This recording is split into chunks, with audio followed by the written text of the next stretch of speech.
ஜெபிக்கலாம். நல்ல தகப்பனே, இந்த மாலை வேளைக்காக நன்றியோடு துதிக்கிறோம்.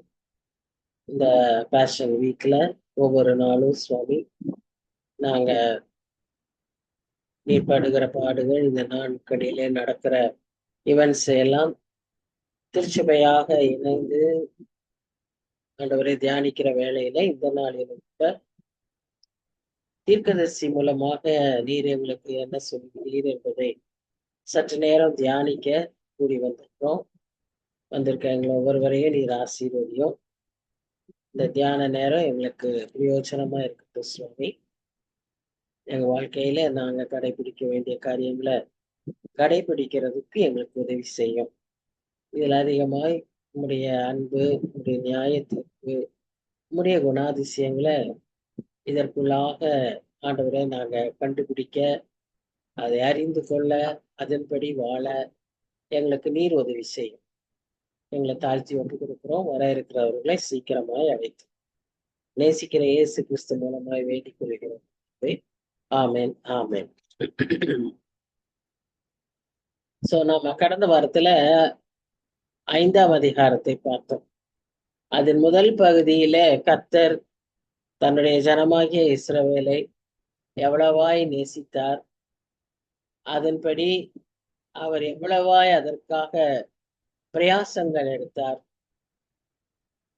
அதற்கு பாதுகாப்பை தந்தார், அதற்கு வளருவதற்கு உதவி செய்தார். இதெல்லாம் நாம கடந்த வாரத்துல பார்த்தோம்.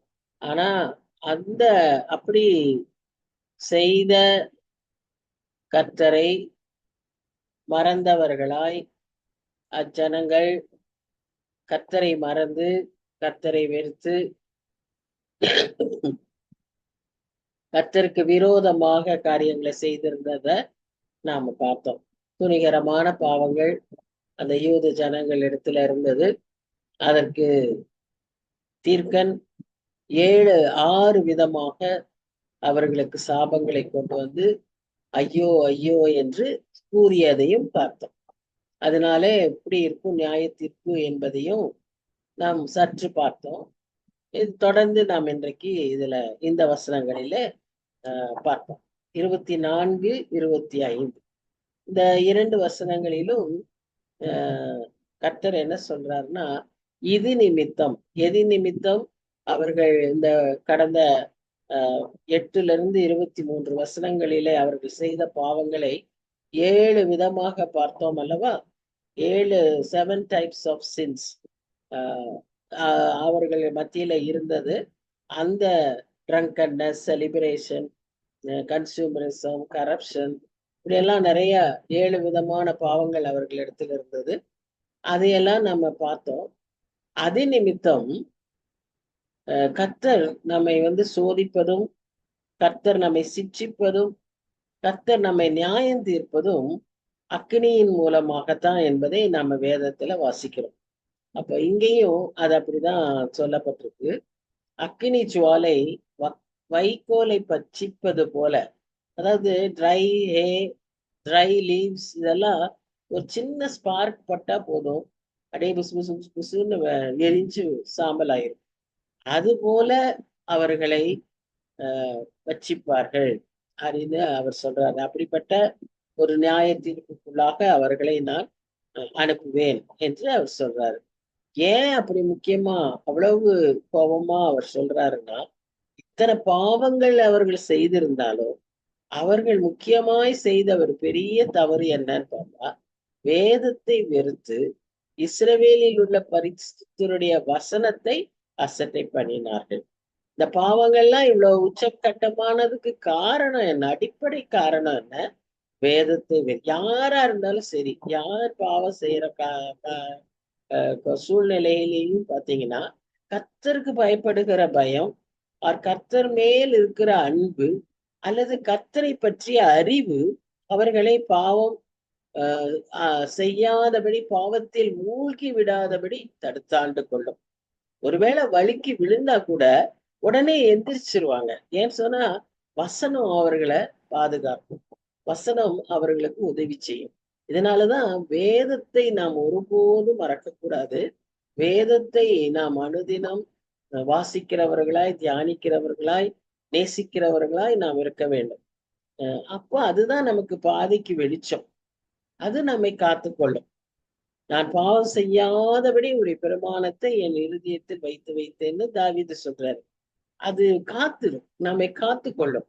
அது இல்லாதபடி அவர்கள் வாழ்ந்ததுனாலதான் அவர்களுக்கு இப்படிப்பட்ட ஒரு தண்டனை. அதுல இன்னும் ஒரு காரியம் பார்க்கிறோம். பொதுவா நம்ம ஒரு புல்வெளி, ஒரு மரப்பநேரி சென்ற அந்த பயரெல்லாம் பாத்தீங்கன்னா ஸ்டெம் வரைக்கும் எல்லாமே எரிஞ்சிடும். ஆனா அந்த ரூட் கொஞ்சம் இருக்கும். அந்த ரூட் முழுசு எரிஞ்சு போயிடாது. அந்த ரூட் கொஞ்ச நாள் கழிச்சு சூழ்நிலை மாறி, அந்த சீசன் மாறி, நல்ல மழை எல்லாம் வந்துட்டா அதுக்கப்புறம் பாத்தீங்கன்னா அதுல இருந்து துளிர் வரக்கூடிய ஒரு வாய்ப்பு இருக்கு. ஏன்னா அந்த root has not been rotten. ஆனா இங்க அவர் என்ன பண்றாருன்னா, அந்த மாதிரியே ஒரு தடமே இல்லாதபடி அழிந்து போகணும்னு சொல்லி டோட்டல் டெசலேஷன், அப்படியாக ஒரு கம்ப்ளீட் டிஸ்ட்ரக்ஷனை செய்யறாரு. அதனால என்ன ஆயிடுச்சுன்னா, வேர்கள் எல்லாம் கூட எரிந்து வாடி போனதாக நாம பார்ப்போம். அதோட கூட அவருடைய கோபம், அவருடைய கோபம் அந்த ஜனங்கள் மேல் அவர்கள் மேல மூண்டதினால என்ன ஆச்சுன்னு சொன்னா, பர்வதங்கள் எல்லாம் அதிரத்தக்கதாகவும், பிணங்கள் ரோட்ல அப்படியே நடு வீதியில குப்பை போல் ஆகத்தக்கதாகவும் அவர்களை எடுத்தார்.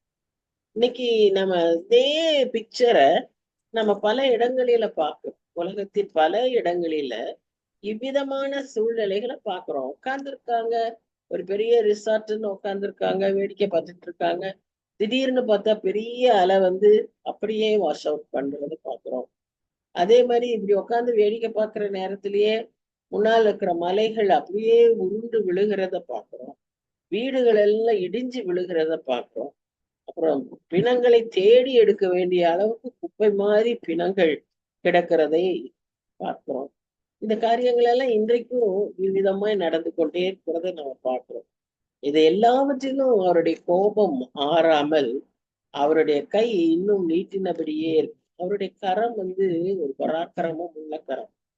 அவருடைய கரத்தை பற்றி இந்த ஏசாயாவிலேயே பல அதிக வசனங்கள், அதிகாரங்கள் பின்பகுதிகளில நாம பார்க்கிறோம். எப்படி அது வந்து நமக்கு பாதுகாப்பு, எப்படி நமக்கு உதவி செய்யும், நம்முடைய இக்கட்டான நேரத்துல அவருடைய கரம் நம்மை தாங்கும். ஆபத்தான வேளையில அவருடைய கரம் நம்மை தூக்கும், தப்புவிக்கும். இன்னும் யுத்த காலங்களில நமக்கு எதிராக இருக்கக்கூடிய சூழ்நிலையில அவருடைய கரம், அவருடைய பயம் நம்மை பாதுகாக்கும். இவ்வளவு காரியங்களை செய்யக்கூடிய அந்த கரம் இப்பொழுது இந்த சூழ்நிலையில பார்க்கிறோம், இந்த ஜனங்களுக்கு எதிராய் அந்த கரம், அதே கரம் பாதுகாத்த, தப்புவித்த, தாங்குகின்ற கரம் இப்பொழுது எதிராய் நிற்கிற ஒரு சூழ். கர்த்தருடைய கரம் நமக்கு எதிராய் நின்னா நம்ம என்ன செய்ய முடியும் சொல்லுங்க? ஒன்றுமே நம்மால செய்ய முடியாது. ஏன்னா கர்த்தர் இல்லாதபடி நம்மால எதுவுமே செய்ய முடியாது. பாவம் நம்மை எப்படியாய் மாற்றி விடுமா? நீதிமான் பனை போல் செழிப்பான்னு வசனம் சொல்லுது.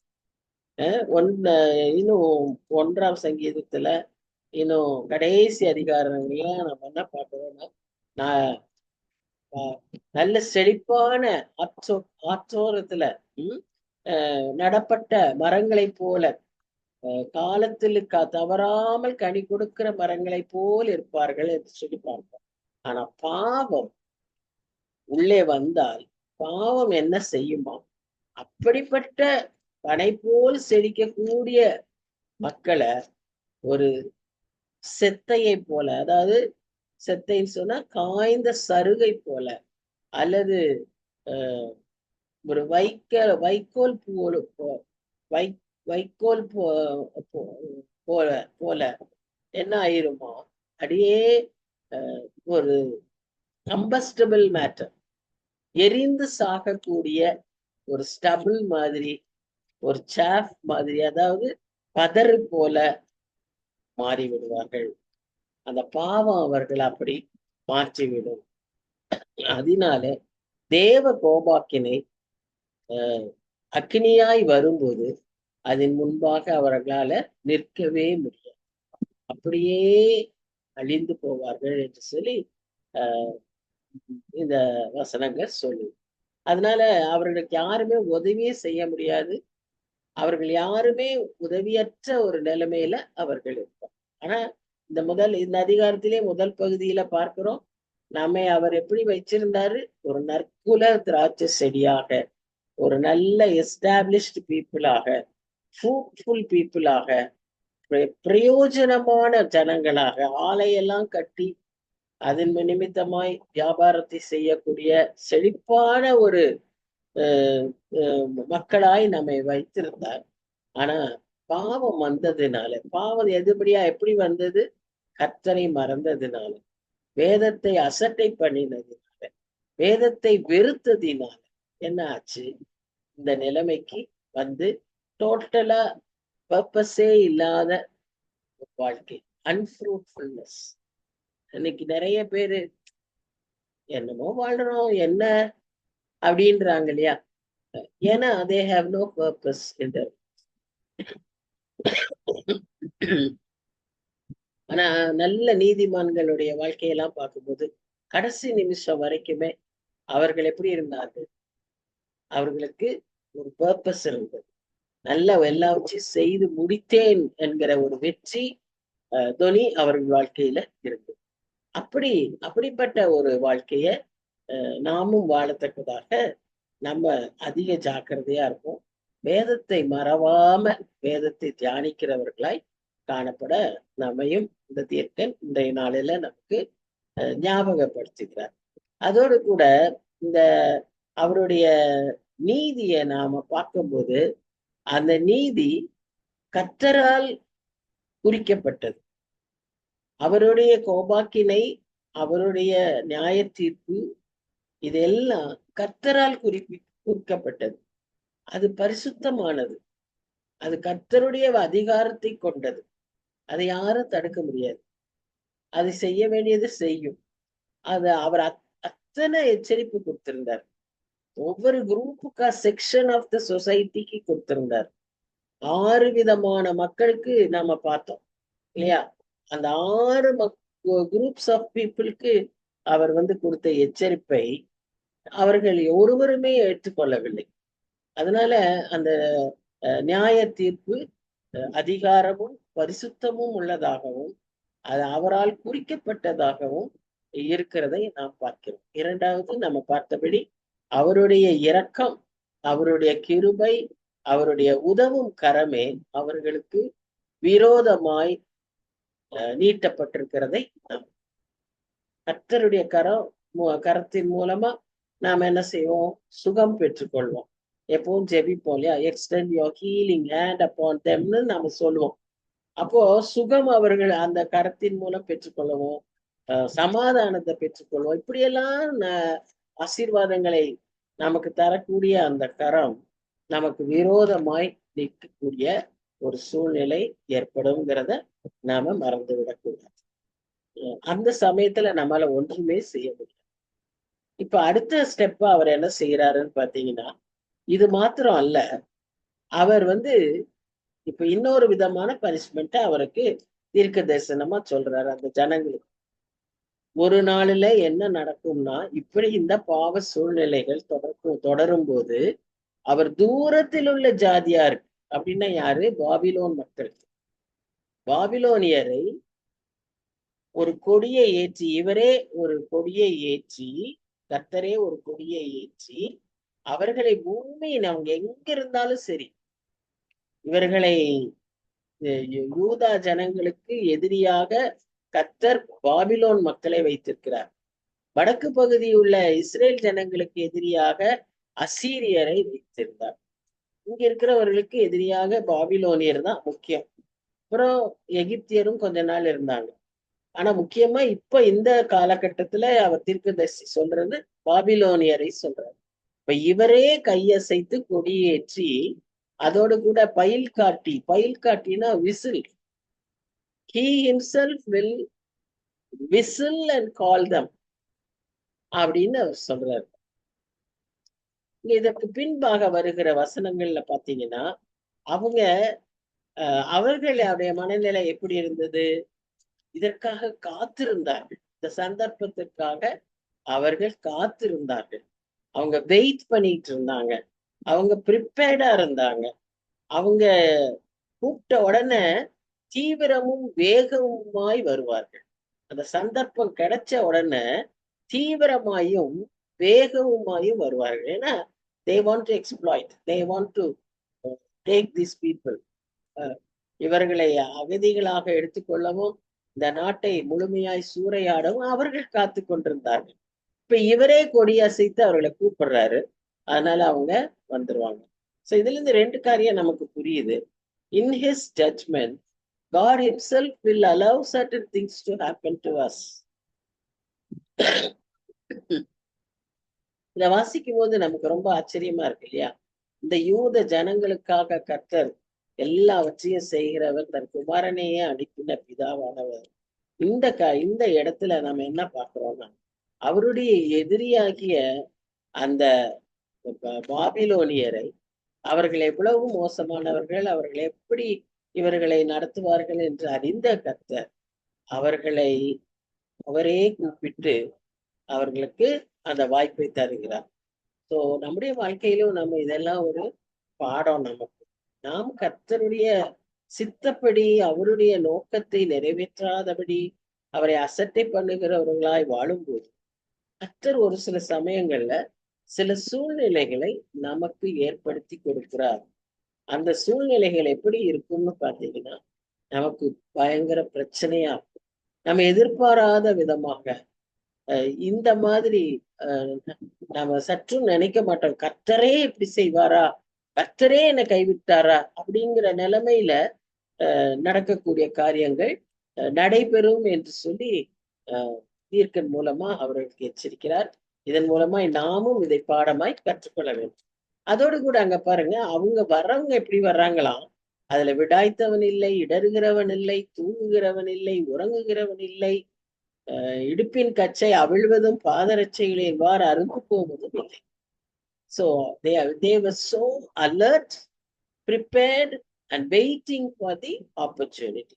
இது உங்களுக்கு மைண்ட்ல ஏதோ ஒண்ணு நமக்கு ஸ்ட்ரைக் ஆகுது இல்லையா? இரண்டு விதத்துல நமக்கு இது ஸ்ட்ரைக் ஆகுது. ஒண்ணு, அவருடைய வருகைக்கு நாமும் இதே விதமாய் காத்திருக்க வேண்டியவர்களாய் அந்த கச்சை அவிழ்வது, செருப்பு, இதெல்லாம் என்ன? Relaxed life. எல்லாத்தையும் பெல்ட் எல்லாம் லூசன் பண்ணிட்டு அப்படியே தூங்குறது இல்ல, அந்த மாதிரி ஒரு ரிலாக்ஸ்டு லைஃப் இருக்கக்கூடாது. விட்டாய்க்கிறவன் இல்லை, இடறுகிறவன் இல்லை, அவங்களுக்கு எந்த வேற போக்கஸே கிடையாது. They were all waiting, one focusல, waiting for the signal, waiting for the opportunity. ஒருவேளை நாம எப்படி, we may be waiting for the sound of the trumpet, இல்ல? அது ஒரு விதமான ப்ரிப்பரேஷன். நம்ம அப்படி ரெடியா இருக்கணும். தீவிரமாய் வேகமாய் நம்ம செல்லுவதற்கு ஆயத்தம் உள்ளவர்களா இருக்கணும். அப்ப இங்க நம்ம பிடிச்சி இழுக்கிறது, நம்ம இங்கே அங்கேயும் கொண்டு போய் வேண்டாத காரியங்களில ஈடுபடுகிறவர்களாய் இருக்கிறது, அதெல்லாம் இல்லாதபடி நம்முடைய நோக்கமும் செயல்களும் சிந்தனைகளும் எல்லாமே ஒன் போக்கஸ்டா இருக்கணும். ஒன்று. இரண்டாவதாக இன்னொரு காரியம் என்ன நம்ம ஞாபகப்படுத்துதுன்னா, கர்த்தருடைய ஊழியத்தை செய்கிறவர்கள், கர்த்தருக்கென்று தேவ ராஜ்யத்தை கட்டுகிறவர்களும் இவ்விதமான ஒரு முனைப்போடு வாழ அழைக்கப்படுகிறோம். எப்படி அவர்கள் வந்தார்கள்? கொஞ்சமும் அவங்கள விடாய்த்தவர்கள் இல்ல, அவர்கள ஸ்லோவா இருக்கிறவங்க இல்ல, எல்லாம் ரொம்ப ஃபாஸ்டா குயிக்கா ஒர்க் பண்றவர்களாக, சுறுசுறுப்பாய் இருக்கிறவர்களாக, லெத்தாஜி, லேசினஸ், கன்ஃபியூஷன் எதுவுமே அவங்களுக்கு இருக்கக்கூடாது. They should also seize the opportunity, grab the opportunity. கிடைக்கிற வாய்ப்புகளை, கிடைக்கிற சந்தர்ப்பங்களை இவ்விதமாய் பயன்படுத்துகிற மக்களாய் அவர்கள் செயல்பட வேண்டும். அதைத்தான் நாம இங்க அந்த கர்த்தருடைய வார்த்தை அது எவ்வளவு உண்மை, அந்த வாய்ப்பு, அந்த நேரம் எவ்வளவு நிச்சயமானது என்பதை அவர்களுடைய அந்த நம்பிக்கையில அவர்கள் அசையாதவர்களாய், அதற்கு காத்திருந்தவர்களாய், அந்த அந்த வாய்ப்பு கிடைச்ச உடனே குயிக்கா போய் காரியங்களை செய்கிறவர்களாய் நாம் பார்க்கிறோம்.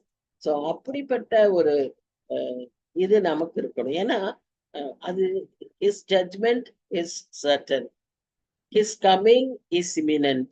இதெல்லாம் நம்ம மறந்துடவே கூடாது. கட்டாயமா அது நடக்கும், நிச்சயமா வருவார், அது மிக சமீபம். அப்படிங்கிறதுனால அவருக்காக வேலை செய்ய வேண்டியவர்கள் அந்த தீவிரத்தோடு நாம் செய்ய அழைக்கப்படும். So this is a time of preparedness as well as hastiness. குயிக்கா செயல்பட வேண்டிய நேரம். அதுல அந்த வசனம் பார்த்தீங்களா, ரொம்ப அழகா அதுல போட்டிருக்கு. அவர்களில் தூங்குகிறவனும் இல்லை, உறங்குகிறவனும் இல்லை. அவர்கள் தீவிரமும் வேகமும் எல்லாம் பாருங்க, டபுள் எம்பசிஸ்ல வருது. தீவிரமும் வேகமுமாய் வருவார்கள். தூங்குகிறவனும் உறங்குகிறவனும் இல்லை. கச்சையை அவிழ்வதும் பாதரட்சைகள்வார் அருந்து போவதும் இல்லை. So in every single aspect they were so prepared. அவ்வளவு ஒரு வேகத்தோடு, அவ்வளவு ஒரு ஷோர்னஸோடு அவர்கள் வந்தார்கள் என்று சொல்லி நாம பார்க்கிறோம். அது மாத்திரம் அல்ல, அவங்க யாருமே சோர்ந்து போகவில்லை. சோர்வுங்கிறது எல்லா மனுஷருக்கும் ஏற்படக்கூடியது. பிசிக்கல் டயர்ட்னஸ் ஒண்ணு, மென்டல் ஃபெட்டிக்னஸ் ஒண்ணு. Even in the spiritual life we will come to a stage of fatigueness. ஒரு ஒரு சோர்வுக்குள்ளாக, ஒரு ஒரு என்ன சொல்றது, ஒரு என்கரேஜ்மெண்ட் இல்லாம, ஒரு சேலஞ்ச் இல்லாம அப்படிங்கிற ஒரு சோர்வு வரக்கூடிய சூழ்நிலைகள் உண்டு. ஆனா இந்த மக்கள் அப்படி எந்த காரணத்தை கொண்டும் அவர்கள் சோர்வடையவில்லை. அவர்கள் எதையும் அவங்க அப்படி இடறுகிறவர்களா இல்லை. அவர்கள் வாழ்க்கையில இந்த மாதிரி ஏதாவது அவங்களை இழுக்கக்கூடிய, பின்னிழுக்கக்கூடிய காரியங்களை அவங்க குறிப்பாய் கண்டறிந்து அதை மேற்கொள்ளுகிறவர்களாய் காணப்பட்டார்கள். அப்படிப்பட்ட ஒரு குவிக் லைஃப், ஒரு வாட்ச்ஃபுல் லைஃப், ஒரு விழிப்பான ஒரு வாழ்வு நமக்கு அவசியம். அதேதான் நம்ம இங்க திரும்ப திரும்ப பார்க்கிறோம். So they were very alert. அவங்க they shall not put off their clothes. Dress loosen பண்ணி ரிலாக்ஸ் ஆக கூட மாட்டாங்கிறாங்க. they will be always having their belts and swords by their sides. ரெடியா வச்சிருப்பாங்க.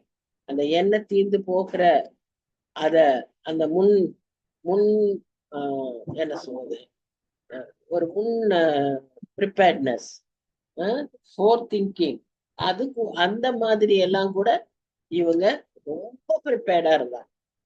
அந்த வெர்ஜின் நம்ம கடைசி நாட்கள்ல இருக்காங்க, அந்த 10 வெர்ஜின்ஸ் பத்தி பேசி பார்க்கும்போது 5 பேர் முன் ப்ரிப்பரேஷனோட இருந்தாங்க, ஃபோர் தாட்டோட இருந்தாங்க. ஆனா மத்த 5 பேர் அப்படி இல்லைன்னு சொல்றோம் இல்லையா, அப்படிப்பட்ட யாருமே இங்க இல்லை. நமக்கு அதெல்லாம் நமக்கு ஒரு எச்சரிப்பு.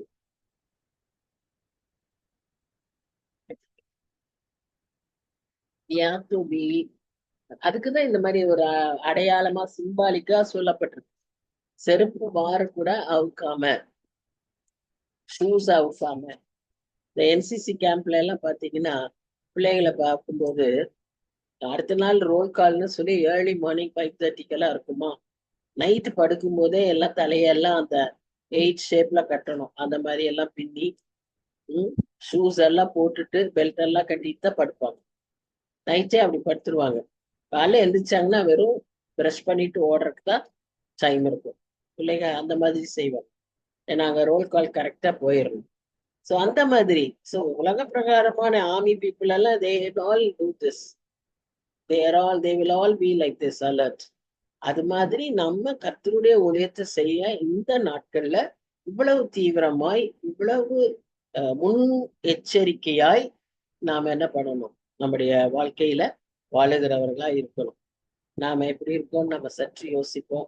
நம்மில் எங்கேயாவது மந்தத்தனம், மெத்தனம், அல்லது சோர்வு, அல்லது விழித்திராத தன்மை, இந்த மாதிரி ஏதாவது நம்மில் காணப்பட்டால் நாம் அதை எதை செஞ்சிடணும்?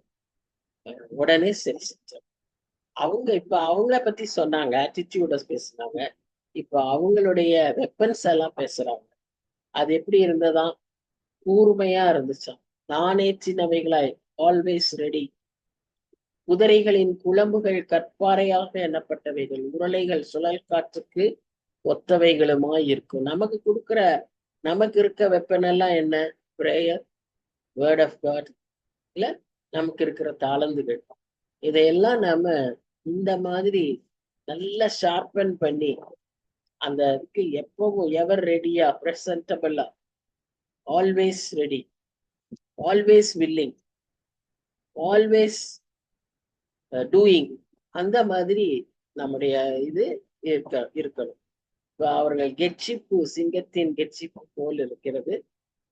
அவங்க பாபிலோனியன்ஸ் எல்லாம் their symbol itself is lion. அவங்களோட சிங்காசனம் எல்லாம் பாத்தீங்கன்னா அந்த சிங்கங்கள் ரெண்டு பக்கமும் நிற்கும். those days real lions used to stand. இந்த அப்புறம் அந்த த்ரோன்ஸ்ல எல்லாம் அந்த சிங்கத்தை அந்த சிங்கத்தின் உருவத்தை தான் பதிச்சிருந்தாங்க. ஸோ சிங்கம் அவங்களுக்கு ரொம்ப சிம்பாலிக். அது இரையை பிடித்து தப்புவிக்கிறவன் இல்லாமல் அதை எடுத்துக்கொண்டு போயிடும். So cruel and so focused. அப்போ அந்நாளிலே சமுத்திரம் இறைவது போல அவர்களுக்கு விரோதமாய் இறைவார்கள். தேசத்தை பார்த்தா அந்தகாரமும் வியாகுலமும் இருளும் இருக்கும்னு சொல்லி இது ஒரு அவர்களுடைய நியர் ஃபுல்ஃபில்மெண்ட். அதாவது இதை சொல்லும் போது ஒரு 700 பிசியில சொல்லியிருந்தாருன்னா இது நடைபெற்றது 586 பிசியில. ஸோ ஒரு ஃபியூ இயர்ஸ்க்குள்ள நடைபெற்றது. ஆனா அந்த வார்த்தைகள் எல்லாம் இன்றைக்கும் நமக்கு 2025 ADல it is applicable. So that is the beauty of the word of God, and it is our duty to realize it and be ready for it. அதுதான் இந்த அதிகாரத்தின் கடைசி பகுதி. இப்போ அடுத்த அதிகாரத்திற்குள்ளாக நாம் கடந்து செல்கிறோம். அது ஒரு நம்ம எல்லாருக்கும் மிகவும் பிடித்ததான அருமையான ஒரு அதிகாரம். அதுதான் 6ஆம் அதிகாரம். 6ஆம் அதிகாரத்துக்கு போவதற்கு முன்னால நான் கொஞ்சம் திரும்ப எனக்கே ஒரு என்ன சொல்றது, ஊக்கமூட்டுவதற்கும் உங்களுக்கு ஞாபகம் ஊட்டுவதற்கும் இந்த வசனத்தை நான் திரும்ப நினைச்சுக்குவேன். என்னன்னா, I intend to keep on reminding you about these things, even though you already know them and are firmly established in the truth that you now have. தமிழ்ல அது என்ன சொல்லியிருக்குன்னா, நான் அசதியாயிரேன் அப்படின்னு. இங்க I intend to keep on reminding you. Both are the same.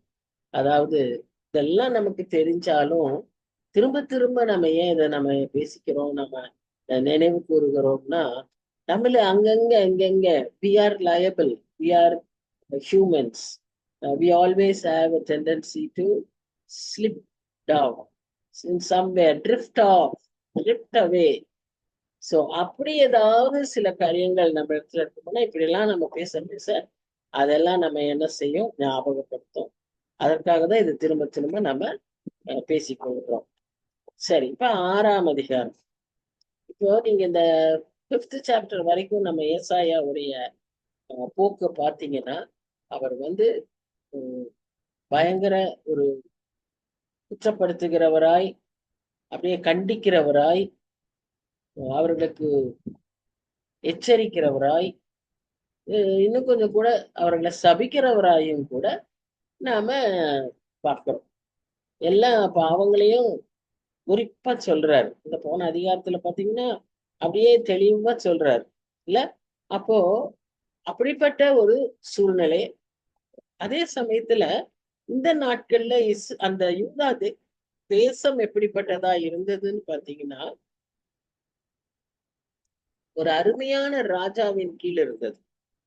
உசியா ராஜா. இந்த உசியா ராஜா ஒரு very good king.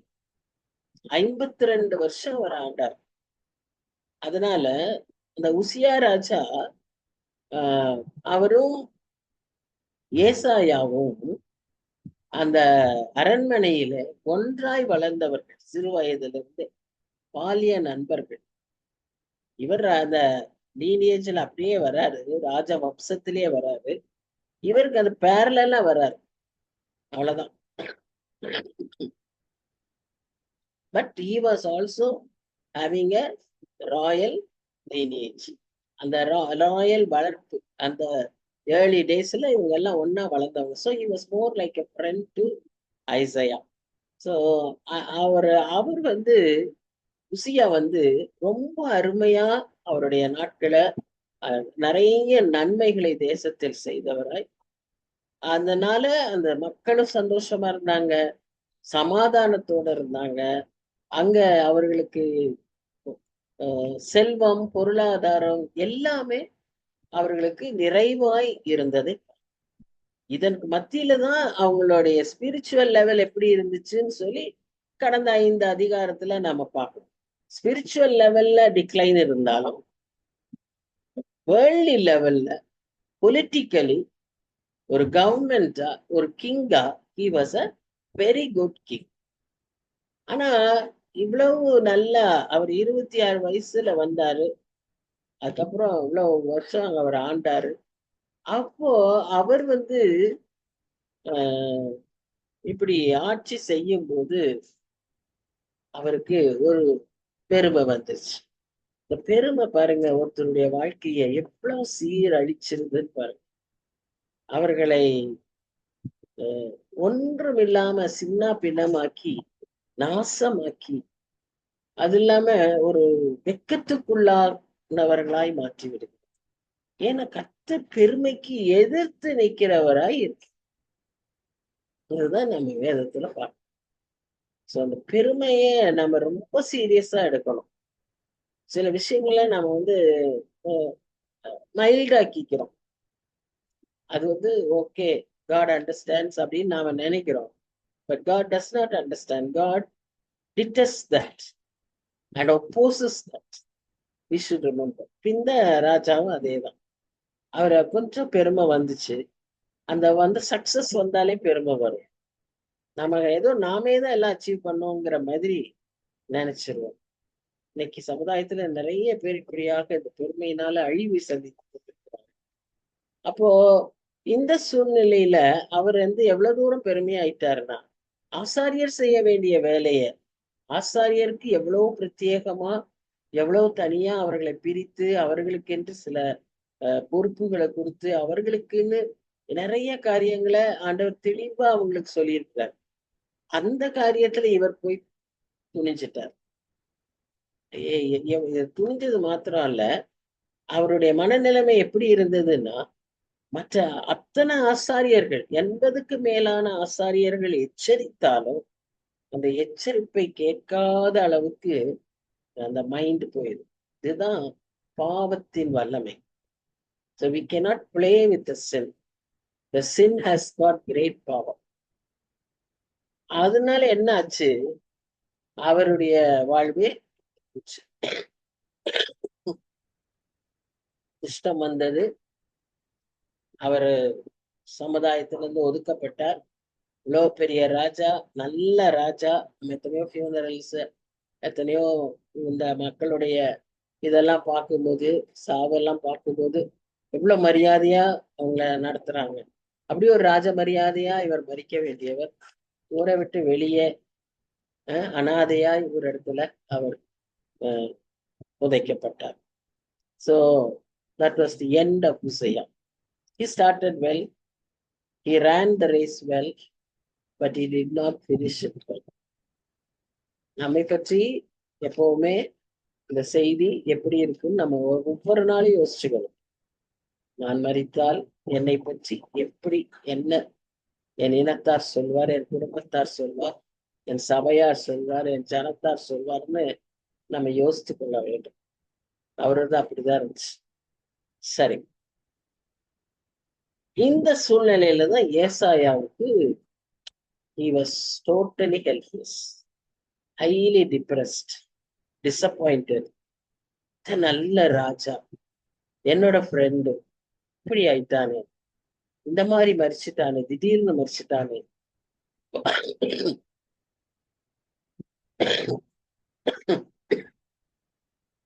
அவருக்கு அவருடைய குடும்பத்தை பற்றிய யோசனை, அதே சமயத்துல அந்த தேசத்தை பற்றிய யோசனை. என்ன செய்யலாம், நாம் என்ன செய்வோம், அடுத்து என்ன நடக்கும், what is going on, is there a God? இவ்வளவு தூரம் ஆசீர்வதிச்சு இந்த தேசத்தை ஜனத்தை இவ்வளவு நல்ல ராஜாவை வச்சு நடத்திட்டு இருந்தாரு, திடீர்னு இப்படி எடுத்துட்டாரு. Is God still in control? அவருக்கு பலவிதமான கேள்விகள் மைண்டுல, பல குழப்பங்கள், பல நெருக்கங்கள், பல பிரச்சனைகள். ஒரு தீர்க்கதரிசி தான், ஆனா அவரும் மனுஷன் தானே, அவரும் தேசத்துக்காக பாடுபடுகிறவர் தானே. ஐயோ, நல்ல சூழ்நிலை இருந்துச்சு, நம்ம எவ்வளவு நல்ல ஜனங்களை எச்சரிக்க முடிஞ்சது, இனி என்ன நடக்கும் அப்படின்னு அவருக்கு ஒரு பெரிய கேள்வி. ஏசாயா கிட்ட இருந்து நம்ம ஒண்ணு கற்றுக்கொள்ளணும். இவ்வளவு குழப்பம் எல்லாம் நம்ம மாதிரியே அவருக்கும் வந்திருக்கு, நமக்கும் வரும்ல. நம்ம வீட்லயும் இப்படி எல்லாம் ஒரு ஒரு ஷிஃப்ட் நடந்தா, ஒரு சேஞ்ச் வந்தா, ஒரு லாஸ் வந்துச்சு, ஒரு ஃபெயிலியர் அப்ப ஏற்பட்டுச்சுன்னா, ஒரு டிசப்பாயின்மெண்ட் வந்துச்சுன்னா, நமக்கும் இப்படி இல்லை. இதெல்லாம் கேள்விகளும் நமக்கு இருக்கும்.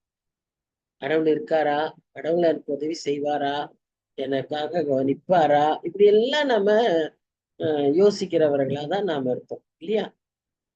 ஆனா அவர் என்ன செஞ்சாருன்னா, நேர ஆலயத்துக்கு வந்தார்.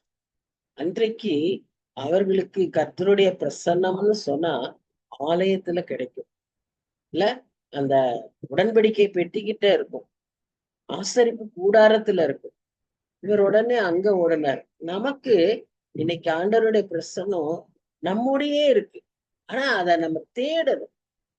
நாமும் அந்த இந்த குழப்பமெல்லாம் படுறோமே ஒழிய, நமக்குள்ளே இருக்கக்கூடிய ஆண்டவரை நம்ம நினைச்சு பார்க்கறதுக்கு மறந்துடும். மக்களை தேடி ஓடுறோம், இல்லைன்னா சில வழிகளை நாமே உருவாக்கி கொள்ளுகிறோம். ஆனா இவர் ஆலயத்துக்கு ஓடினார் அந்நாட்கள்ல. அப்ப ஃபர்ஸ்ட் வசனம் என்ன சொல்லுது? உசியா ராஜா மரணமடைந்த வருஷத்தில் ஆண்டவர் உயரமும் உன்னதமுமான சிங்காசனத்தின் மேல் வீட்டிற்க கண்டேன், அவருடைய வஸ்திர தொங்கலால் தேவாலயம் நிறைந்தது. பாருங்க, இவர் தனிமையில, ஒரு டெசலேட் சிச்சுவேஷன்ல, இனி நான் என்ன செய்ய முடியும், நான் என்ன செய்ய போறேன் அப்படிங்கிற ஒரு சூழ்நிலையில அவரை என்ன, அவருக்கு கர்த்தர் எப்படி காண்பிச்சாருன்னா, ஒரு அருமையான காட்சியை அவருக்கு காண்பித்தார். அது எது? Heavenly scene. யோவானுக்கு பத்மோ தீவுக்கு கொண்டுட்டு போய் அங்க ஜனசந்தடி இல்லாத இடத்துல தனிமையில அவர் இருக்கும்போது அவரை கொல்ல நினைத்து அதுல இருந்தெல்லாம் தப்பி அங்க கொண்டு போய் அவரை எக்ஸைல்ல வச்சிருக்காங்க. அங்க அவருக்கு அந்த ஹெவன்லி சீனை காமிச்சார். இவருக்கு தன்னுடைய ஒரு ஒரு ஒரு தனிமையான, இதே தனிமையான கைவிடப்பட்ட ஒரு சூழ்நிலையில, துக்கம் நிறைந்தவராய் இருக்கக்கூடிய குழப்பமான ஒரு சூழ்நிலையில இவருக்கு அந்த விஷன் கிடைத்ததை நாம் பார்க்கிறோம். இந்த விஷன்னால என்னன்னா, ஒரு நம்ம பிசிக்கல் ரெல்ம்ல இருந்து ஸ்பிரிச்சுவல் ரெல்முக்குள்ள கடந்து வருகிற ஒரு சூழ்நிலை. அந்த ஸ்பிரிச்சுவல் ரெல்ம்ல இருந்து நாம காட்சிகளை காண முடியும். பிசிக்கல் ரெல்ம்ல நம்ம இந்த பூமியில இருக்கிற விதமாய் மாம்சீகத்துல பார்க்க முடியாது. ஆவிக்குள்ளாகி, நான் ஆவிக்கு, தானியல்ல சொல்லுவாரு, யோவான் சொல்லுவாரு, ஆவிக்குள்ளாகி அவர் தரிசனத்தை கண்டார். அதே போல இங்க இவரை அதே ஒரு விதத்துல he was transported and he could see the எசேக்கியேல் அப்படி பார்த்தாரு. இதெல்லாம் நாம பார்த்தோம். இந்த சூழ்நிலை பயங்கரம். அசீரிய ராஜா தாக்குதலுக்கு வரக்கூடிய ஒரு சூழ்நிலையில தான் இவர் இந்த ஒரு காட்சியை பார்க்கிறார். பயப்படாது, நான் இருக்கேன், நான் உன்னோட இருக்கேன், நான் இன்னும் உயிரோடு தான் இருக்கேன், இன்னும் வல்லமையோடு இருக்கேன். ஏன்னா அவருடைய கேள்வி அதெல்லாம் is God is in control, is there a God அப்படின்லாம் அவருடைய கேள்வி. அதுக்கெல்லாம் பதிலாதான் அந்த ஹெவன்லி த்ரோன் விஷனை காண்பிக்கிறார். அதை காண்பிக்கும் போது கூடவே இன்னொன்ற காட்சியையும் காண்பித்தார். அது என்னன்னா, பக்கத்திலேயே 2 சேராபீன்கள். சேராபீன்கள்ங்கிறது ஒரு type of angels. 9 types of angels இருக்குன்னு சொல்லி நம்ம பார்ப்போம். ஹெவன் ஃபுல்லா ஏஞ்சல்ஸ் தான். அதுல இவருக்கு பக்கத்திலேயே இருக்கக்கூடியவங்க சேராபீன்கள். இன்னும் கொஞ்சம் உயரமா இருக்கக்கூடியவங்க கேருபீன்கள். ஒவ்வொருத்தருக்கும் ஒரு பர்டிகுலர் ஒர்க் இருக்கு. இப்ப நம்ம சேராபீன்களை பார்த்தோம்னா அவங்களுக்கு 6 செட்டைகள் இருந்தது. ஒரு ஸ்பெஷல், இவங்கெல்லாம் different, each one will be different. இவங்களுக்கு 6 செட்டைகள் இருக்கு. அந்த 6 செட்டைகளின் உள்பகுதி கூட கண்கள் இருந்தன. இவர்கள் இந்த 6 செட்டைகள்ல 2 செட்டைகளை முகத்தை முடிக்குவாங்க, 2 செட்டைகள்ல காலை முடிக்குவாங்க, 2 செட்டைகளினால பறப்பாங்க. அப்படின்னா என்ன அர்த்தம்னா, அந்த 2 செட்டைகள்ல அவங்க முகத்தை பக்கத்திலேயே நிக்கிறாங்க, ஆனா முகத்தை முடிக்கிறாங்க. ஏன்னா அவருடைய அந்த பிரகாசத்தை, அவருடைய அந்த பரிசுத்தத்தை, அவருடைய அந்த அதிகாரத்தை, வல்லமைய இவர்களால பார்க்க முடியாது. அதனால முகத்தை மூடிக்கொள்கிறார்கள். அடுத்த 2 செட்டில காலை முடிக்கிறாங்க. Meaning to say that we are unworthy. ஆண்டவரே, நாங்க தகுதியே இல்லாதவங்க, உங்க முன்னால நிக்கிறதுக்கு கூட நாங்க தகுதி இல்லாதவங்கன்னு humbling themselves, ஹியூமிலிட்டிக்கு சைனா காலை முடிக்கிறாங்க. அடுத்ததா 2 எவர் ரெடி. நீங்க என்ன வேலை செய்ய சொல்றீங்களோ அதை போய் நாங்க செய்யறதுக்கு ஆயத்தமா இருக்கிறோம்னு சொல்லி நீங்க அப்போ இதுல குணங்களை பார்த்தீங்கன்னா, அந்த கர்த்தருக்கு பயப்படுகிற பயமும், இந்த தாழ்மையும், அவருக்கு சேவை செய்கிற அந்த பிரியமும் ஆயத்தமும் கர்த்தருக்கு பிரியமான மக்கள் இடத்துல காணப்படுவது அவசியம். நான் கர்த்தருடைய பிள்ளைன்னு சொல்லிக்கும் போது, நான் கர்த்தருக்கு பிரியமா இருக்கணும்னு நினைக்கும் போது, நான் கர்த்தரை நேசிக்கிறேன் என்று சொல்லும் போது, நமக்கு விவிதமான இந்த குணங்கள் நமக்கு. முதல்ல கர்த்தருக்கு பயப்படுகிற பயம், 2வதா அந்த தாழ்மை, 3வதா அந்த ஆயத்தம். சோ ஏசாயாவுக்கு அந்த காட்சியை காண்பித்ததுனால என்னன்னா, பரலோகம் இருக்குப்பா, பரலோகம் இன்டாக்டா இருக்கு, எல்லா ஏஞ்சல்ஸும் இருக்காங்க, நான் சிங்காசனத்துல சர்வ வல்லவராய் வீற்றிருக்கிறேன், டோன்ட் வரி அப்படிங்கிற ஒரு செய்தியை தான் அங்க நம்ம. இப்ப வேதத்துல இந்த மாதிரி பரலோக காட்சியை கண்டவர்கள் அநேக பேர் இருக்காங்கன்னு சொல்லி பாக்குறோம். ஒரு சிலரை கொஞ்சம் எடுத்து வச்சிருக்கேன். அதுல பாத்தீங்கன்னா, மிகாயா தீர்க்கதரிசிங்கிறவர் 1 ராஜாக்கள் 22ஆம் அதிகாரம் 19ஆம் வசனம், இதே விதமாய் சிங்காசனத்தை பார்த்தாராம். யோபு கூட பார்த்திருக்கிறாரு. தாவீது, கோராவின் புத்திரர்கள். இதுல ரொம்ப இன்ட்ரெஸ்ட் என்னன்னா, என் பேரன் பேரு ஈத்தன். இங்க ஈத்தன் த எஸ்ரைட் saw God's throne அப்படின்னு பாக்குறோம். சங்கீதம் 89:14ஆம் வசனத்துல. அப்புறம் ஜெரமியா saw God's throne, எசேக்கியேல் saw God's throne, Daniel saw God's throne, Apostle John saw God's throne. அப்புறம் அந்த ரெவலேஷன் புக்கே புக் ஆஃப் காட்ஸ் த்ரோன்னு சொல்லப்படுது. ஏன்னு சொன்னா 35 முறை ரெவலேஷன்ஸ்ல காட்ஸ் த்ரோன் சிங்காசனம் என்கிற வார்த்தை எழுதப்பட்டு நம்ம எல்லாருக்குமே நம்முடைய ஆராதனைகள்ல நம்ம ஆண்டவரை துதிக்கும் போது அவர் அப்படித்தானே நம்ம பார்க்கிறோம். சிங்காசனத்தில வீற்றிருக்கிறவராய் அந்த வெளிப்படுத்தல் விசேஷம் 4ஆம் அதிகாரம் 7ஆம் அதிகாரம் இதுல எல்லாம் 5ஆம் அதிகாரம் இதுல எல்லாம் நம்ம அவரை அப்படி அவரை வீற்றிருக்கிற கர்த்தராய் தேவனாய் அப்புறம் ஆட்டுக்குட்டியானவரை இப்படி எல்லாம் பார்க்கும்போது நமக்கு when we want to worship God அதெல்லாம் குறித்து நிறைய பாடல்களும் உண்டு. அதெல்லாம் நமக்கு மிகுந்த உற்சாகம், ஒரு ஆவிக்குரிய ஒரு spiritual lift we will get when we meditate on those verses.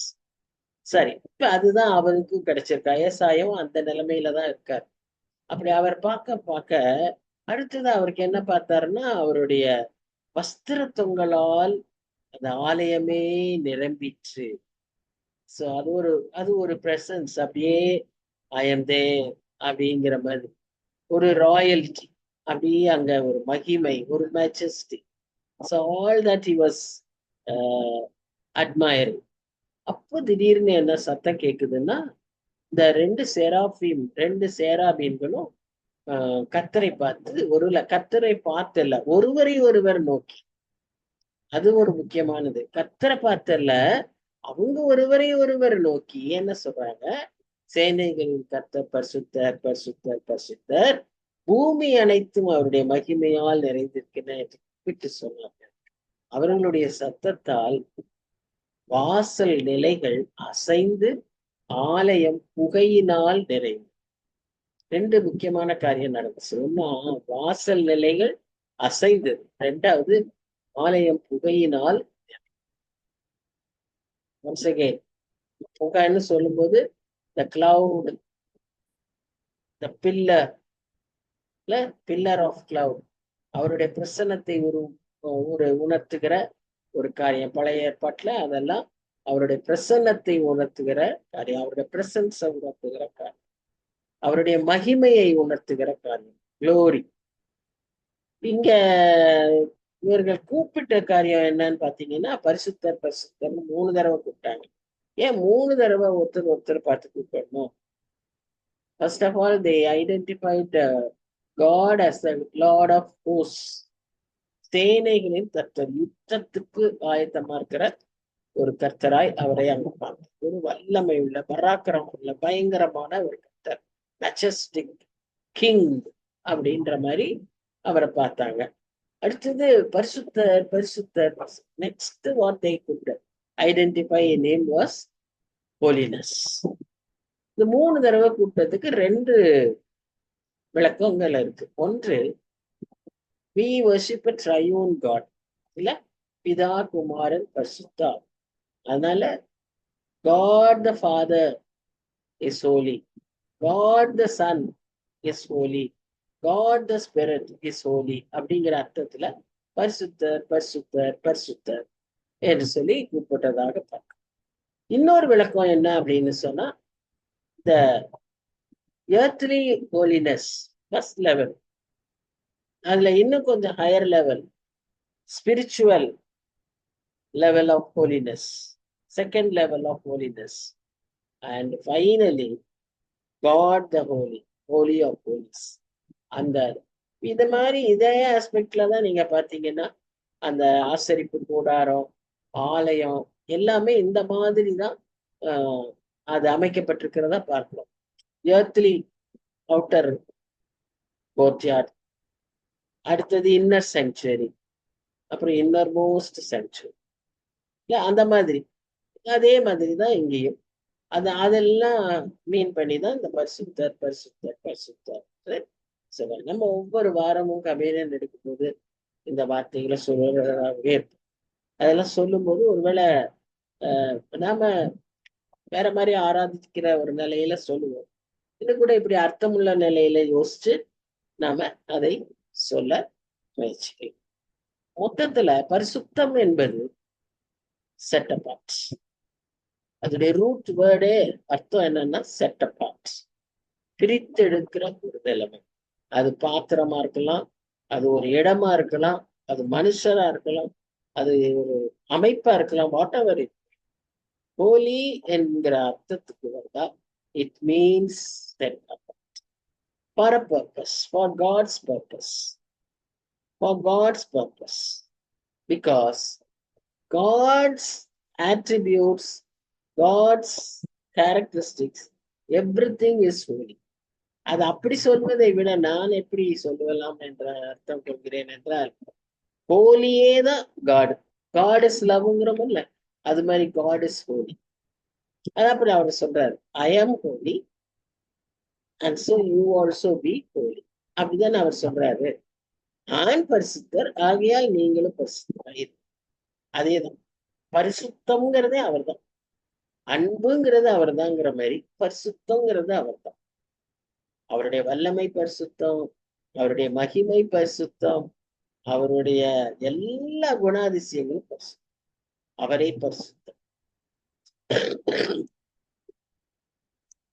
இதத்தான் உணர்ந்து அந்த சேராபீன்கள் அதை சொல்லும்போது அந்த சத்தத்துல ஆலயத்தின் வாசல்கள் அதிர்ந்தது என்று சொல்லி,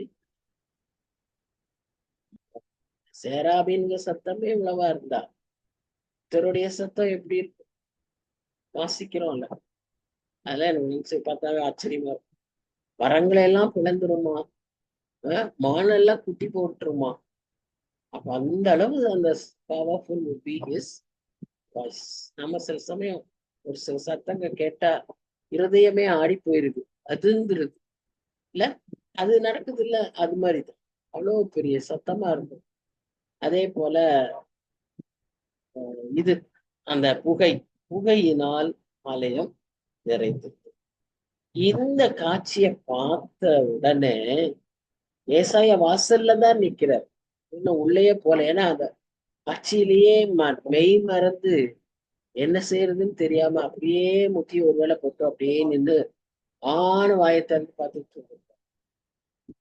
அப்போதான் அவருக்கு உணர்வு வருது, தன் நிலை வருகிறது, தன் உணர்வு வருகிறது. உடனே அவர் என்ன சொல்றாரு, அங்க முந்தின ஜனங்களுக்கு, யூதா ஜனங்களுக்கு 6 சாபத்தை ஐயோ ஐயோ ஐயோன்னு சொன்னாரு. இப்போ 7வது ஐயோ தனக்கு சொல்றாரு, ஐயோ அதமானே, நான் அசுத்த உதடுகள் உள்ள மனுஷன், அசுத்த உதடுகள் உள்ள ஜனங்களின் நடுவில் வாசமாயிருக்க, சேனைகளின் கர்த்தராகிய ராஜாவை என் கண்கள் கண்ட. ஏன்னா பழைய ஏற்பாட்டுல அவங்க நம்பின காரியங்கள் என்னன்னா, பிதாவை யாரும் பார்க்க முடியாது. கண்களால, நம் மாம்ச கண்களால பார்ப்போமானால் மரித்து போயிருவோம், செத்து போயிருவோம். அப்படித்தான் அன்றைக்கு அவர்கள் நம்பி இருந்தார். அதனால இப்ப இவரும், ஐயோ நான் அசுத்த உதடுள்ள மனுஷன், டோட்டலி அன் அன்வர்தி பர்சன், இத நான் பார்த்து செத்தே போயிருவேன் அப்படின்னு தான் அவரும் நினைக்கிறார். அந்த உணர்வை கொண்டு வந்தது எதுன்னு சொன்னா, அந்த சேராபீன்களை பார்த்துக்கிட்டே இருந்தாரு. சேராபீன்கள் முகத்தை மூடிட்டு இருக்கிறது, காலை மூடிட்டு இருக்கிறது, இதெல்லாம் அவருக்கு ஆச்சரியமா இருந்துச்சு. அவங்க ஆண்டவருக்கு பக்கத்துல இருந்தாலும் இவ்வளவு தாழ்மையா இருக்காங்க, இவ்வளவு பரிசுத்தமா இருக்காங்களேன்னு யோசிக்க யோசிக்க அவர்கள் கர்த்தரை ஆராதித்ததை கேட்ட உடனே அவ்வளவுதான், டோட்டலா பிளாட். ஐயோ நான் எப்படி போய் நிக்கிறது, நான் எந்ததுக்கு இதுக்கு தகுதி, இதுல எனக்கும் அவங்களுக்கு என்ன விஷயத்துல ஒத்து போகும் அப்படிங்கிற ஒரு நிலைமைக்கு அவர் வந்துட்டார்.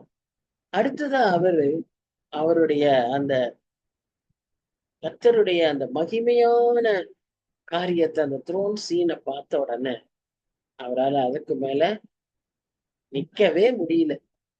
இன் ஆல் ஹியூமிலிட்டி அண்ட் ஒபீடியன்ஸ் அவர் என்ன செஞ்சாரு, லார்ட் ஐ எம் அன்கிளீன், நான் உம்முடைய பரிசுத்தத்துக்கு முன்னால நான் எந்த விதத்திலும் அத நீர் பரிசுத்தர்னு சொல்ல கூட நான் தகுதி இல்லை அப்படின்னு நிலைமைக்கு வந்தார். இந்த ஆயக்காரன் ஜபிச்சார் பார்த்தீங்களா, வாசல்ல நின்றுட்டு ஒரு ஜபம் பண்ணாரு. என்ன சொன்னாரு, தன் தலையை கூட தூக்க முடியாதபடி பாவியாகிய என் மேல் கிருபையாயிரும் சொன்னார்ல, அதே நிலைமை தான். அந்த ஒரு ஹியூமிலிட்டி, அந்த ஒரு செல்ஃப் ரியலைசேஷன், இது இல்லாததுனாலதான் இன்னைக்கு தலகால் தெரியாம ஆடிட்டு. அந்த நிலைமை வந்துருச்சுன்னா, கர்த்தர் முன்னால நம்மளை தாழ்த்திட்டோம்னா கர்த்தர் நம்மளை உயர்த்தி, கர்த்தர் நம்மை உடனே கைப்பிடித்து தூக்கிடுவார். இது செய்யாத நிலைமை வரைக்கும் நமக்கு அந்த விடிவு வராது. இப்ப அதேதான் இங்க. சோ அவர் என்ன செஞ்சாருன்னா, நானு சோ அன்ஹோலி அப்படிங்கிற ஒரு நிலைமைக்கு அவர் வந்துட்டார். அப்போ நம்ம உதடுகளை பற்றி ஒரு ஒரு சின்ன இது பார்க்கலாம். நம்ம உதடுகள், நம்ம பொதுவா இந்த ஒரு பார்ட்டுக்கே நிறைய இருக்குல்ல. வாயின்னு அது ஒரு ஒரு ஒரு லிஸ்ட் இருக்கு. நாக்கு, நாவு என்று சொல்லி அதுக்கு ஒரு லிஸ்ட் இருக்கு. இப்ப பார்த்தா உதடுன்னு ஒரு லிஸ்ட் இருக்கு.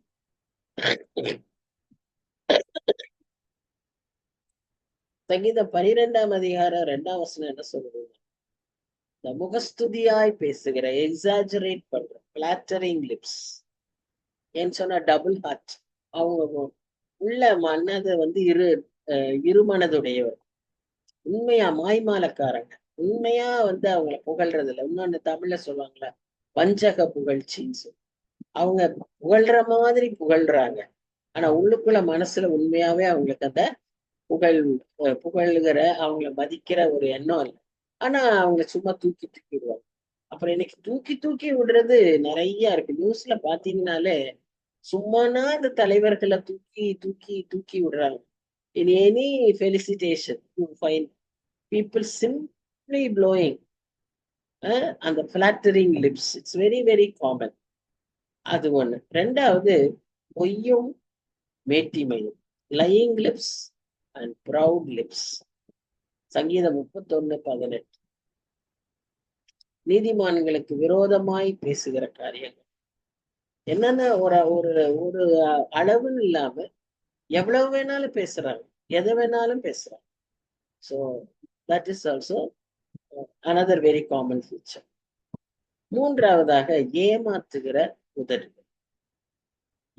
அதுதான் மாயையான காரியங்கள், பொய்யான காரியங்களை அதிகமா. அதனாலதான் பொய்யர்கள் பரலோகத்துக்குள்ள நுழையவே மாட்டாங்கன்னு ஒரு லிஸ்ட் போட்டிருக்கிறாரு. யோவான் வெளிப்படுத்த விசேஷம் 21ஆம் அதிகாரத்துல முதல்ல பொய்யர்கள் வர்றாங்க. விபசாரக்காரங்க எல்லாம் பின்னால வராங்க. அப்ப பொய்யர்கள். அடுத்தது, நம்ம உதடுகள்ல கொடுமை இருந்தது. வாள் மாதிரி, பட்டயம் மாதிரி உருவ குத்துகிற உதடு.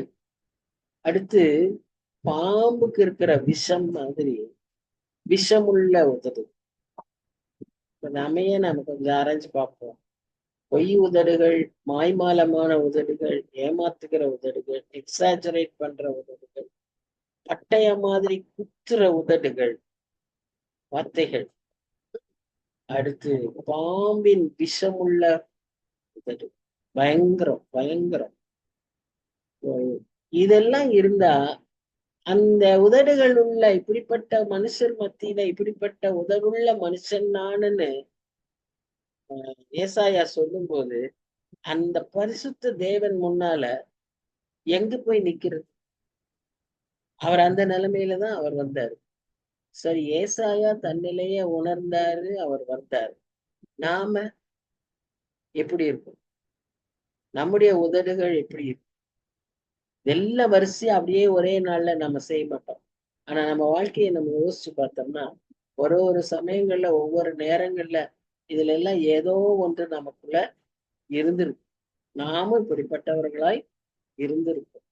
ஒருவேளை இந்த கடைசி வாரத்துல அதிகமாய் நம்மை சீர்தூக்கி பார்க்கக்கூடிய நாட்கள்ல நாம் இந்த காரியத்தை குறித்து சற்று ஆராய்ந்து நம்மை நாமே ஒப்பு கொடுத்து இந்த பரிசுத்த தேவன் முன்னால நிக்க கூட தகுதி இல்லை. நமக்கு வேண்டியது 3 தான்.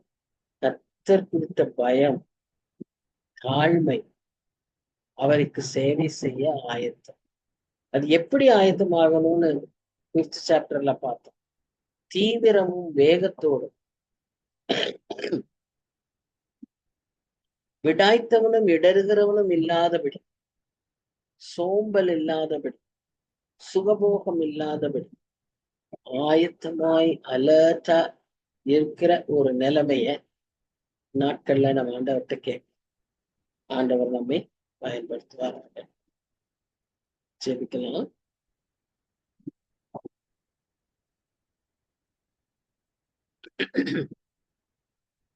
நல்ல ஆண்டவரை நன்றியோடு சொல்லி இந்த நாள்ல கூட நாங்க இந்த வசனங்களை தியானிக்கும்படியா அந்த பரலோக காட்சியை ஓரளவுக்கு நாங்களும் கூட மனசளவுல காணும்படியா சுவாமியுடைய வசனங்கள் இன்றைக்கும் ஜீவன் உள்ளதாய், எங்களோடு இடைப்படுகிறதாய், ஆவியானவர் அதை எங்களுக்கு எடுத்துரைக்கிறதாய் இருப்பதற்காக நன்றியோடு மெத்துக்கிறோம். நாங்க எவ்வளவு ஸ்லாக்கிய பெற்றவர். ஆமாண்டவரே, இன்றைக்கு தீர்க்கெடுக்கு நீ சொன்ன காரியங்கள் இன்றைக்கு எங்களுக்கும் பொருந்துகிறதா இருக்கிறதுக்காக ஆண்டவரே உடைய பாத்துல வருது. இன்றைக்கு உணர்த்திக்கப்பட்டோம் சுவாமி. எங்களில சோர்வு, எங்களில சோம்பல், எங்களில அசதி, விழிப்பில்லாத தன்மை, ஆண்டவரை எல்லாவற்றையும் மாற்றி ஒரு தீவிரத்தை எங்களுக்குள்ளாக இந்த நாளில நீர் எதிர்பார்க்கிறீர் என்பதை உணர்ந்தவர்களாய் சுவாமி நாங்கள் எங்களை ஆயத்தப்படுத்திக் கொள்ள எங்களுக்கு கிருபை. அதே சமயத்துல ஆண்டவரே நாங்களும் எல்லா விதத்திலும் நாங்க பர்சனலாவும் நாங்க ஆயத்தமாய் இருக்க கிருபை. ஆண்டவரே நாங்க மற்றவர்களை ஆயத்தப்படுத்துறதுல நம்முடைய ராஜ்யத்தை கட்டுறதுல மாத்திரம் இருந்துட்டு பர்சனலா நாங்க ஆயத்தம் இல்லாம இருக்கக்கூடாதபடி அதற்கான எச்சரிப்பையும் இந்த நாட்கள்ல கேள்வி நீர் எங்களுக்கு கொடுத்தி சுவாமி. சின்ன சின்ன விஷயங்கள் ஆனா எல்லாவற்றிலும் நாங்க அந்த பெர்ஃபெக்ஷன் உமக்கு முன்னால நிக்கும் போது அந்த முழு நீர் எப்படி பெர்ஃபெக்டா இருக்கிறீரோ அது மாதிரி நாங்களும் நிக்கணும் சுவாமி. அப்புறம் எங்களுக்கும் அந்த கிருபையை தாங்க. இந்த எண்ணங்கள்லயே எங்களை எதிர்பார்த்து ஃபோக்கஸ்டா இருக்க வழி நடத்துங்க, உதவி செய்யுங்க சுவாமி. ஆசீர்வதிங்க. எங்களுடைய தனிப்பட்ட ரக பிரகாரமான தேவைகள், எதிர்பார்ப்புகள் ஆண்டவரே எல்லாவற்றையும் நிறைவேற்றி கொடுங்க. சரீரத்தில் இருக்கிற பலவீனங்கள், சுகவீனங்கள் எல்லாவற்றையும் மாற்றி போடுங்க. கிருபைகளை தாங்க சுவாமி. இந்த நாட்கள் உடைய பரிசுத்த வாரம் சுவாமி. ஒவ்வொரு நாளும் ஒவ்வொரு காரியத்தை நாங்க தியானிக்கிறோம். எங்களோடு கூட இருந்து இந்த வாரம் முழுவதும் ஒருவேளை இந்த உயிர்த்தெழுந்த பண்டிகையை நாங்கள் கொண்டாடுகிற நாட்கள்ல ஆண்டவரே அதே விதமாக நாங்களும் உயிர்ப்பிக்கப்பட்டவர்கள் ஆண்டவரே ஒரு புது எழுச்சியை உண்டு பண்ண எங்களுக்குள்ளாகவும் நீர் கிருபை செய்ய வேண்டும். ஆண்டவர் இரட்சகரமாகிய இயேசு கிறிஸ்துவின் வேண்டிக் கொள்கிறோம். ஆமென்.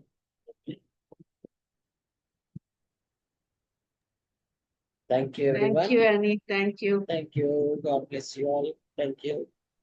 Have a happy Easter. Same to you. Jesus is risen. Indeed, he is risen. என்று சொல்லி நாமும் நம்முடைய வாழ்க்கையில அந்த உயிர்த்தெழுதலை உற்சாகமாய் கொண்டாடி, ஆக்சுவலா கிறிஸ்துமஸை விட நம்ம ஈஸ்டரை தான் உற்சாகமா அர்த்தமுள்ளதா கொண்டாடணும். ஏன்னா அன்னைக்கு அவர் நமக்கு மரித்திருக்காவிட்டால், அவர் நமக்காய் மரித்து எழுந்திருக்காவிட்டால் நம்பிக்கையே இல்லை. நம்முடைய கிறிஸ்தவம், நம்முடைய நம்பிக்கையே அதன் மேலதான் அடிப்படையில இருக்கு. ஸோ உற்சாகமா சந்தோஷமா கொண்டாடிட்டு அடுத்த வாரம் ஒருவர் சந்திப்போம். God bless you. Thank you, Annie. Thank you.